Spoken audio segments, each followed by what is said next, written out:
keni bërë hapa para, por keni ende për të bërë. Ka qenë pikërisht njoftimi që ka kumbuar në veshët e shqiptarëve dekad pas dekade. Nga megafonët e stacionit u shpall njoftimi. Treni do të vijë në orën 6:15 dhe do të niset në orën 6:20. Por treni nuk erdhi kurrë në orën 6:15. Më pas erdhi njoftimi tjetër. Treni do të vijë në orën 8:10. E kështu me radhë. Ti vazhdoi të rije ulur në sallën e pritjes duke menduar se do vi se s'bën në 8:15. Kjo ishte një gjendje pritshmërie mesianike, ku shpalljet e njoftimeve të mbërritjes iminente të Mesiasit jepeshin vazhdimisht. Dhe ti e dije fare mirë se ai nuk do të mbrinte kurrë. E megjithatë, të vinte mirë që ta dëgjoje shpalljen prap e prap. E citova këtë fragment nga një libër sepse kjo është historia 35 vjeçare e shqiptarëve në pritje të integrimit të vendit Bashkimit Evropian. Keni bërë hapa para, por keni ende për të bërë. Ka qenë pikërisht njoftimi që ka kumbuar në veshët e shqiptarëve dekad pas dekade. E teksa dekadat kalonin, shqiptarët e zbuluan vetë BE-n, me të mirat e të ligat e saj. Teksa dekadat kalonin, shqiptarëve të ngelur në Shqipëri, u vinte mirë të dëgjonin shpalljen e njoftimit, edhe pse dinin fare mirë se integrimi s'do të vinte kurrë. Pse s'do vinte kurrë? Për t'ju përgjigjur kësaj pyetje, dikush duhet t'i shpjegojë shqiptarëve se cili është interesi i evropianëve në këtë mes për të integruar Shqipërinë në BE.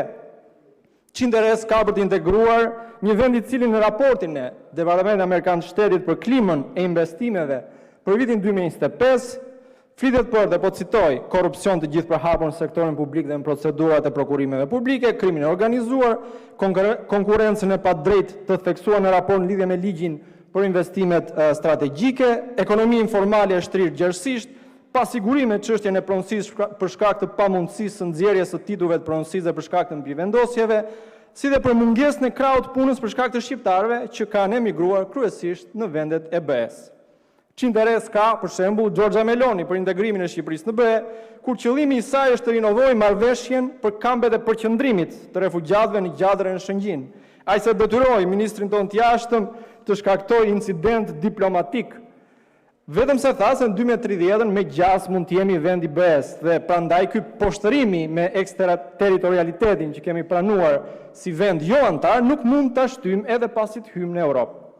Ndërhyri me njëherë sultani duke thënë se Shqipëria është një partner i besueshëm i Melonit, që me fjalë tjera do të thotë se për hir të Melonit ne presim edhe ca vite të tjera jashtë derës.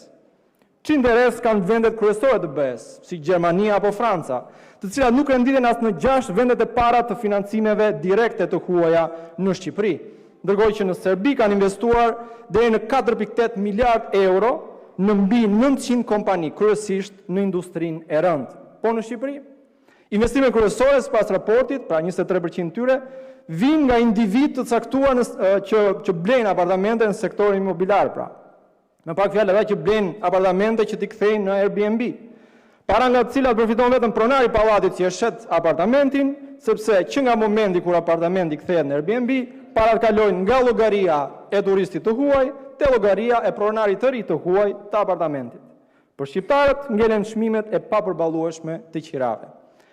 Atëherë, çfarë interesi kanë vendet e BE-s që të integrojnë Shqipërinë? Çfarë u ofrojmë ne vendeve të BE-s përveç se më shumë kokçarje me një vend që ndër vite ka thelluar korrupsionin, e ka sofistikuar pastrimin e parave nga trafiku i drogës dhe është boshatisur nga emigracioni duke e thelluar krizën demografike.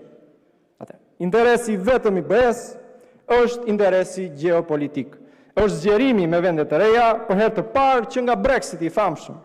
Jo sepse Shqipëria ka përmbushur ndonjë prej standardeve të kërkuara në letër nga BE-ja, për shtetin e së drejtës, pavarësinë e gjyqësorit e tjerë, por vetëm se BE-ja e thënë troç, e ka bërë boz duke na lënë duke pritur.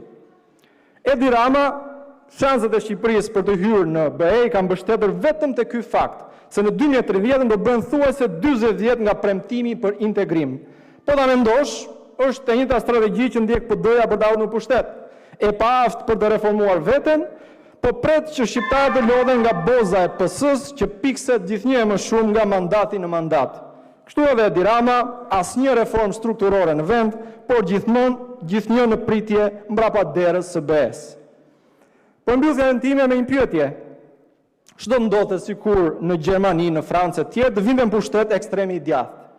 Parti që janë haptazi kundër zgjerimit të BE-s, apo kjo do t'jetë alibia e radhës se treni në stacion do të vënoj për të ardhur edhe për kushe disa vite tjera.